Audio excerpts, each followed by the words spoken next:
kulungile lala ngiyazi okwenzile kwanele kodwa nesikhathi bese sifikile. uNkulunkulu sekuthathile inhliziyo zethu azixolile. Kwaze kwanzima emhlabeni sishiwa ngabantu esibathandayo kwixesha elinzima. Izolo lokhu busixoxela ngofisa ukwenza kwinyanga neminyaka ezayo. Kanti bingamazwi akho okugcina kumina. Kanti kuyiqiniso ukuthi indoda ayikhali ikhala ngaphakathi. Siyaphela isizwe azibakuyosalana. Siyaphela insizwa nentombi azibakonakele. Ngabe yini nasiphila kanjena? Sihleka sonke siphinde sibulalane sodwa. Ngiyayifisa impumelelo kodwa ngiyayisaba. Ayiyona edala impi nokuthakatha. Ngiyafisa ukushintsha impilo yabazali kodwa ngesaba ukufa ngishiya abangithandayo ngemuva. Ingabe yini siphila kanjena? Izolo besijabula kodwa namhlanje sesiyakhala. Lana ngamazwi okugcina aphuma kumina abhekise kuwena. Ngiyathemba uzongizwa noma sewulele. Malikwamkela izulu ibekile induku ebandle eningizimu. Nathi sokubona khona ezulwini ukuba lokho kuyiqiniso. Ungibulisela ubatshela ukuthi sebakhumbula nemisebenzi yabo emihle. Cela ungisule inyembezi ngiyakhala ngaphakathi. Eyakho indima uyidlalile namehlo ubonile nengqondo ufundile. Okubhlungu ayahamba amaqhawe ahamba ngokulandelelana.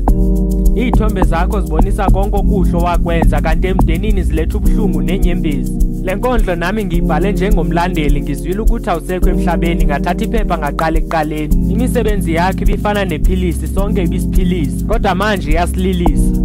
Sasho ihluke kazi makulimela isizwe kangaka umndeni ubhekene nabuphi ubhlungu. Ngizwe isikhalo enkundleni zokuxhumana. Nami sengiyesaba ngishawa luvalo kepha ngikhona ukukhuluma. Ngoba indoda ayikhali ikhala ngaphakathi kungenjalo izophenduka inhlekisa emphakathini. Ngcono ngithula unembezo yangidla ngaphakathi mhla konakala niyongibuza bengakhuluma ingani kepha beniyozenza ngcono ngami. Ngiyazi ukuhlula amadoda kuyabikwa kodwa ngesaba ukukhuluma. Lala ngoxolo ife elimnyama libhukuzela amaciko emzansi. Kwaphela amathemba mase kuhambe kuthenjelwe kube emndenini.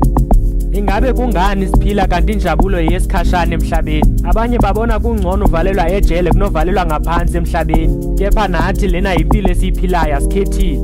Xolani bafowethu umphefumulo wakhe akalale ngoxolo.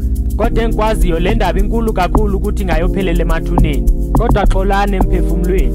Ngizwa ngishaya luvalo mangibona ukuthi okuyigugu kithi ikone kusilethela ukufa. Kepha lala ngoxolo aluhli lungehlanga. Khala zome kunzima ukuthula nokusula. Wakhala umama kanokuthula. Kaloku nokuthula ibingoyena oletha injabulo nokuthula emndenini. Kanti imisebenzi yakhe emihle ibiyinkombandlela yasekufeni. Kufa umthatha njani umuntu ngesikhathi sokufezekisa amaphupho akhe? Ebengakaliqedi ibanga lakhe iqiniso sonke siyalazi. Ingakho sekusele nathi ekugcineni. Kufa uxobula inhliziyo zethu mase uthatha izithanda zethu empilweni zethu. Ngithi dude emndenini kwizithandwa nabalandeli. Namanje aluhli lungehlanga. Uhambe ungashongo. Uphume uyozama impilo kanti ibikukufe bekukulandela. Nathi sikuyekile waphoseka kweso siba waginywa ngumhlaba. Sisala siyisola kodwa lala ngoxolo nathi siyofika. Ngoba ukuhamba kwakho akuvala imazulu. Baningi abaza kulandela esibathandayo njengawe. Dudu umningizimu kuyophela lobuhlungu.